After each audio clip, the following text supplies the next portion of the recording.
రక్షణ కొరకు ఆత్మ ఎప్పుడు కూడా తృష్ణ గురించి ఉంటుంటుంది. అయితే శరీరం దానికి ఆపోజిట్ గా పనిచేస్తూ ఉంటుంటుంది. నరుని ఆత్మ యెహోవా పెట్టినటువంటి దీపం, మనలో ఉన్నటువంటి ఆత్మ దేవుడు పెట్టినటువంటి దీపం. చాలాసార్లు మనం చెప్పుకున్నాము, ఈ శరీరము అన్న ఒక సాధనములో, ఒక పరికరములో దేవుడు ఆత్మను పెట్టి ఒక జీవాత్మగా, ఒక జీవించే మనిషిగా దేవుడు మనల్ని నడిపిస్తున్నాడు.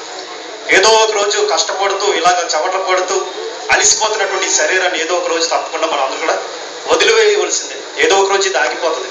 ఎప్పుడు కూడా నాకు మంచి ఏసీ కావాలి, మంచి చల్లదనం కావాలి, మంచి ఫుడ్ కావాలి, లేకపోతే మంచి అందంగా కనబడాలి అని కోరుకునే ఈ శరీరము ఒక్కసారి ఆత్మగాని బయటకు వెళ్ళిపోతే అది ఇంకా నిస్సత్తుగా ఉంటుంది. ఇలా ఉన్నపాటుగా మన అందరం కూర్చున్నాం, ఒకేసారి మన ఆత్మలకు పైకి వెళ్ళిపోయింది. ఈ శరీరం కూర్చున్న ప్లేస్లో కూర్చున్నట్టుగా ఉండవు. ఒకళ్ళు అటు పడిపోతారు, ఒకళ్ళు ఇటు పడిపోతారు, కుక్క కూలిపోతాం. ఇది ఒక మాంసపు ముద్దలా తయారైపోతుంది.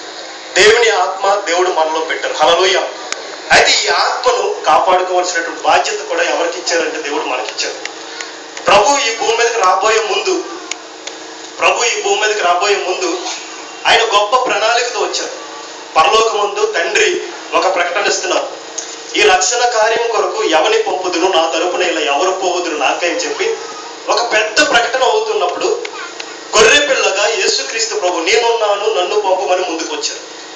ఆయన ముందుకి రాబోయే ముందు ఆయన ఏదో ఒక ప్రకటన వచ్చింది కదా, వెంట నేను వెళ్ళి చేసేస్తాను కదా అన్నట్టుగా రాలేదు. ఒక ప్రకటన అక్కడ వస్తూ ఉంటుండగా, ఒక కార్యం అక్కడ జరగవలసి ఉండగా యేసు ప్రభు సిద్ధపడుతున్నాడు.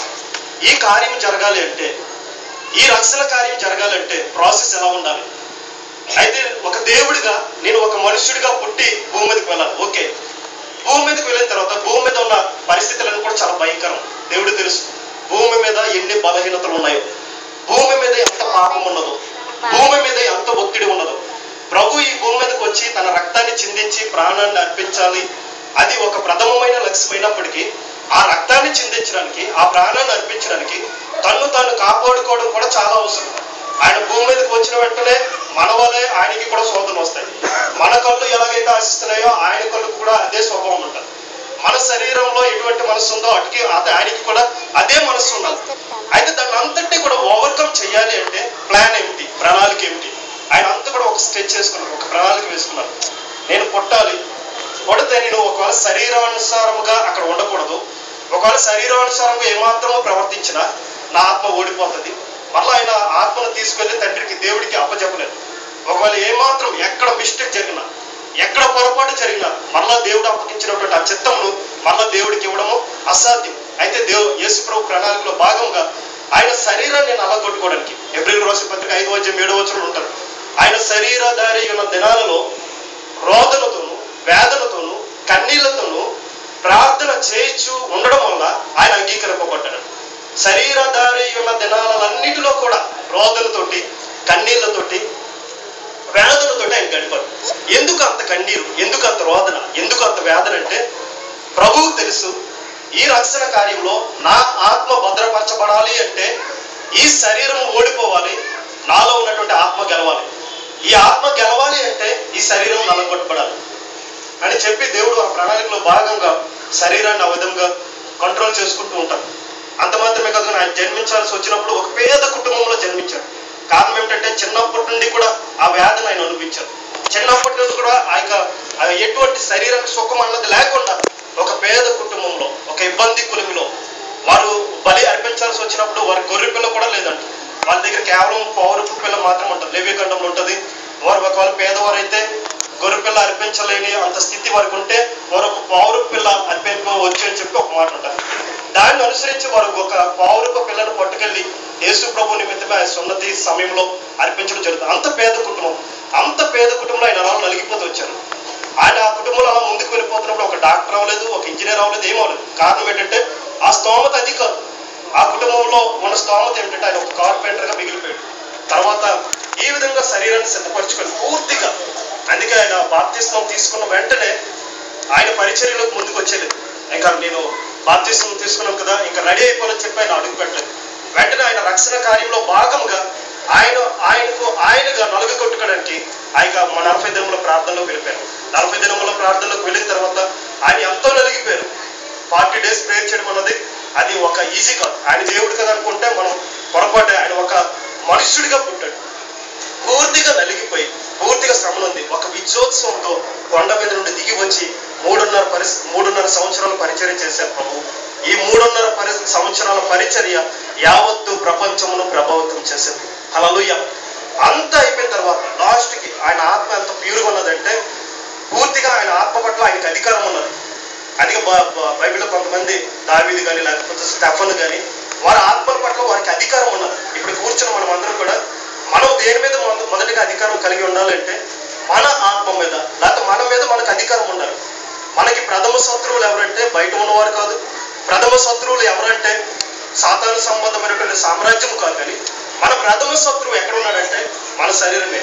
అదిగా పౌలు గారు అంటారు, అయ్యో ఎంత ఘోరమైనటువంటి శరీరం నుండి, ఎంత భయంకరమైనటువంటి శరీరం నుండి నన్ను ఎవడు విడిపించగలడు ప్రభు అని చెప్పి వేదన పడుతూ ఉంటుంటాడు. మనం నేను ఏదైతే చేయాలనుకుంటున్నానో అది చేయలేకపోతున్నాను, ఏదైతే చేయాలనుకుంటున్నానో అది చేయకుండా ఉండిపోతున్నాను. ఎంత భయంకరంగా ఉన్నది ఈ శరీరం అని చెప్పి పౌలు గారు బాధపడుతూ ఉంటుంటారు. సిలువలో పలికిన ఆఖరి మాట మనం ధ్యానం చేస్తున్నాము.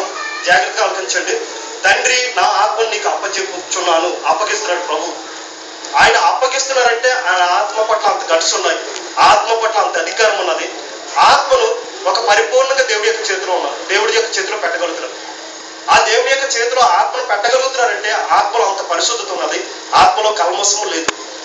మత్తయి సువార్త 10:28 ఇలా ఉంటుంది, మీరు శరీరాన్ని నశింపచేయడానికి భయపడకుడు కానీ ఆత్మను శరీరాన్ని నశింపచేయడానికి భయపడాలి అని చెప్పి ప్రభు మాట చెప్తారు. అంటే ఆత్మను నశింపచేసే శక్తి ఎవరుకున్నదంటే మన తండ్రికి ఉన్నది.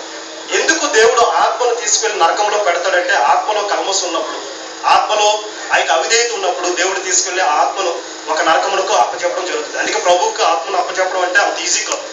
దేవుడు మనల్ని కూడా ఈ దినాలలో లేకపోతే అనేక దినాల నుండి దేవుడు మనం సిద్ధపరుస్తున్నాడు. అనేక గుడ్ ఫ్రైడేస్, అనేక ఈస్టర్స్, అనేకమైనటువంటి ఆరాధన సమయాలు, అనేకమైనటువంటి ప్రార్థనా కోడికలు, ఇవన్నీ కూడా పొర్లిపోతూ వెళ్ళిపోతున్నాయి. దీని వెనకాతల ప్రభు యొక్క బలమైన ఉద్దేశం ఒకటే, నేనుగా నా ఆత్మను నేను కాపాడుకోవాలి. అందుకే అంతం వరకు కూడా నమ్మకంగా దేవుడు ఉండమని చెప్పాను. ప్రభు కూడా అంతం వరకు కూడా ఆయన నమ్మకంగా ఉన్నారు. మనం అటు ఇటు పరిగెడితే జరిగే పని కాదు ఈ రక్షణ కార్యం, లేకపోతే ఆత్మను కాపాడుకునే కార్యం. చాలా మంది పరుగులెడుతూ ఉంటుంటాం. అలా పరిగెడితే ఎలా అవుతుందంట, ఇలా పరిగెడితే అలా జరుగుతుందంట, అక్కడికి వెళ్తే ఎలా అవుతుందంట, లేక ఆ పలానా వ్యక్తి దగ్గర వెళ్తే అలా అవుతుందని చెప్పి పరుగులెడుతూ ఉంటుంటాం. కానీ దేవుడు పరుగులెట్టే విశ్వాసాన్ని కోరుకోవడం లేదు. కానీ దేవుడు ఒక దగ్గర స్థిరముగా కూర్చొని స్థిరముగా ఉండి ఒక స్థిరత్వం కలిగినటువంటి విశ్వాసాన్ని దేవుడు కోరుకుంటాడు. ఆ స్థిరత్వంలోనే దేవుడు అనుకున్నటువంటి ఆశీర్వాదాన్ని, దేవుడు అనుకున్నటువంటి ఆ స్ట్రెంగ్త్ని ఇస్తూ ఉంటుంటారు అన్నమాట. యాకోబు రకరకాలుగా పరుగులెడుతూ ఉంటుంటారు. తన పుట్టినప్పటి నుంచి పరుగులే, ఆయన గర్భంలో ఉన్నప్పుడే ఆయన పరుగు స్టార్ట్ అయింది. అన్నతో పోరాటం చేస్తాను, నేనే ముందు పట్టాను అని చెప్పి ఆఖరిగా 2 వాడుగా పుట్టాడు. తర్వాత జ్యేష్ఠక్కను కొట్టాడు, నేనే కొట్టాను, ఎలా కొట్టాను, అదో పరుగు. తర్వాత అక్కడ నుండి ఆ పరుగు ఎక్కడ వరకు వెళ్ళిందంటే వాళ్ళు మామూలు అయినటువంటి లాభం వరకు ఆ పరుగు వెళ్ళింది. అక్కడ యాసవుకు భయపడి అక్కడ పారిపోవడం జరిగింది. అక్కడ కూడా రాహేలు కోసం ఒక 14 సంవత్సరాలు అది ఒక పరుగువంతమైనటువంటి జీవితం అయిపోయింది. తర్వాత లాభాలతో రకరకాల గొడవలు, రకరకాల సమస్యలు. ఒక సమయంలో లాభాన్ని కూడా తను చంపేయాలనుకుంటాడు. అలాంటి పరిస్థితి గుండా పరుగులు అంత జీవితం అంతా కూడా పరుగువంతంగా అయిపోతుంది. యాకోబు ఎందుకు ఈ పరుగులాట చెందాడు అంటే, నేను దీవించబడాలి, నేను బలపరచబడాలి, నేను ఆశీర్వదించబడాలి, నేను ఒక జ్యేష్ఠుడిగా తయారవ్వాలి. ఈ పరుగులో భాగంగా ఆయన యొక్క ముఖ్య ఉద్దేశం అది. అలా పరిగెడుతూ ఆఖరిగా ఇక లాభాల దగ్గర నుండి మళ్ళా బయటకు వస్తూ మళ్ళా యాసావు దగ్గరికి రావాల్సి వచ్చినప్పుడు ఆ మార్గంలో అలిసిపోయి, ఈ పరుగులాటలో అలిసిపోయి చాలా విసుగు చెంది అలా ముందుకు ప్రయాణం వెళుతూ ఉంటుండగా భార్యలను పిల్లలందరూ కూడా ముందుకు పంపించేస్తాడు. మొత్తం జంతువుల్ని, గాడిదల్ని, గొర్రెలు ఇవన్నీ కూడా, మందమేకలన్నీ కూడా ముందుకు పంపించేస్తాడు. అంతా కూడా వెళ్ళిపోతాడు. ఆ యొక్క యొబ్బోకు రేవు దాటిపోయిన తర్వాత అందరినీ పంపించేసి అప్పుడు యాకోబు ఒక దగ్గర ఆగిపోతాడు. ఒక దగ్గర ఆగిపోయి చాలా ఆలోచిస్తాడు. ఏమిటి నా బ్రతుకు ఇంత పరుగులాట అయిపోతుంది, ఎంత భక్తి ఉన్నప్పటికీ, ఇంత జ్యేష్ఠత్వాన్ని కోరుకుంటున్నప్పటికీ, ఎంతగా నేను ఉంటున్నప్పటికీ ఎందుకు నాలో ఆ యొక్క సమాధానం ఉండడం లేదు, ఎందుకు దేవుడు ఇస్తున్నటువంటి ఆ శ్రేష్టత నేను సంపాదించుకోలేకపోతానని చెప్పి ఆగి ఆ రాత్రి ఒక బహు బలమైనటువంటి ప్రార్థన చేస్తాడు. ఆ ప్రార్థన ఎంత శక్తివంతమైన ప్రార్థన అంటే, సాక్షాత్తు దేవుడే క్రిందకి దిగి వచ్చినటువంటి ప్రార్థన. ఆ ప్రార్థన పట్టు విడువక చేస్తాడు. ప్రభువా, ఈ పరుగులాట కాదు తండ్రి, నేను ఈ రాత్రి కాల సమయంలో ఇక్కడ నేను స్థిరపడాలనుకుంటాను. మీ పాదాల దగ్గర నేను స్థిరపడాలనుకుంటున్నాను ప్రభా. మీ పాదాల దగ్గరే స్థిరత్వం ఉన్నది, మీ పాదాల దగ్గరే నెమ్మది ఉన్నది, మీ పాదాల దగ్గరే నాకు విడుదల ఉన్నది అని చెప్పి ఆయన పట్టు విడువక ప్రార్థన చేశాడు. ఆ ప్రార్థనకి ప్రభువు దిగి వచ్చిన తర్వాత ఆయనతో పెనుగులాట జరిగి, నీవు నన్ను దీవిస్తావా దీవించవా అన్నప్పుడు ఆ పెనుగులాటలో ఆ దేవుడు యాకోబును దీవించడం జరుగుతుంది. హల్లెలూయా.